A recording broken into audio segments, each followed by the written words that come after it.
What do we know about the Holocaust? The Holocaust is the genocide of millions of Jews during World War II, 1939 to 1945, because of their ethnic and religious identity at the hands of the Nazi regime in Germany.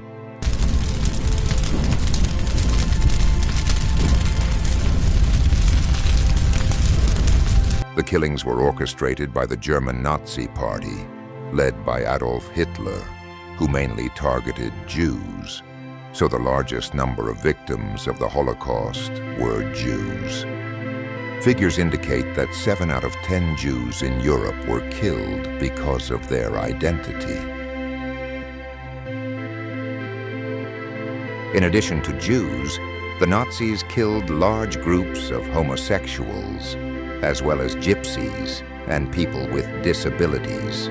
They also arrested and violated the rights of other groups, such as political opponents and others. The Holocaust was an example of genocide, which means killing a large group of people, usually because of their belonging to a particular nationality, race, or religion. The Night of Broken Glass, November 9th, 1938, witnessed a night of terrible violence against Jews, called the Night of Broken Glass, because of the amount of broken glass that covered the streets after the raid on Jewish shops and stores. That night, 91 Jews were killed, 30,000 others were arrested, and 267 synagogues were destroyed.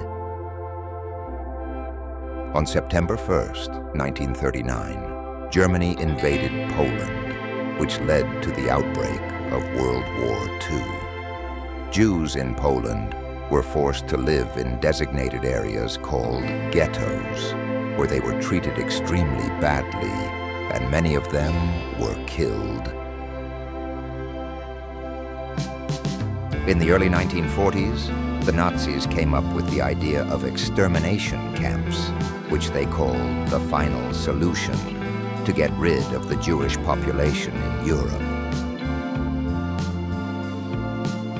By the end of 1941, the Nazis had established the first extermination camp in Poland, called Chelmno. 6 extermination camps were established in Nazi-controlled areas of Poland, the largest of which was Auschwitz-Birkenau, along with other camps in Belarus, Serbia, Ukraine, and Croatia. Hundreds of thousands were killed. Who was killed or persecuted in the Holocaust? The list of Holocaust victims included Jews, Gypsies, Slavs, especially in the Soviet Union, Poland, and Yugoslavia, people with disabilities, homosexuals, Jehovah's Witnesses, blacks, as well as political opponents. Has the Holocaust returned again? Genocide has returned in a more hideous, more bloody and deadly form, and Nazism has also returned, but in a Jewish form represented by the leaders of Israel, who kill children, women, the elderly, and the youth in Palestine and other regions. The entire world has been uproarious and has risen up against the genocide committed by Nazism, and has condemned and put an end to those crimes, and has classified Hitler as a war criminal. But today we see the world and the United Nations silent about what is happening in the Middle East, and even supporting the criminal occupiers and providing them with weapons, money, and combat equipment. What kind of division is that? And what kind of concept is this that the international community adopts towards the crimes of Israel and its governments?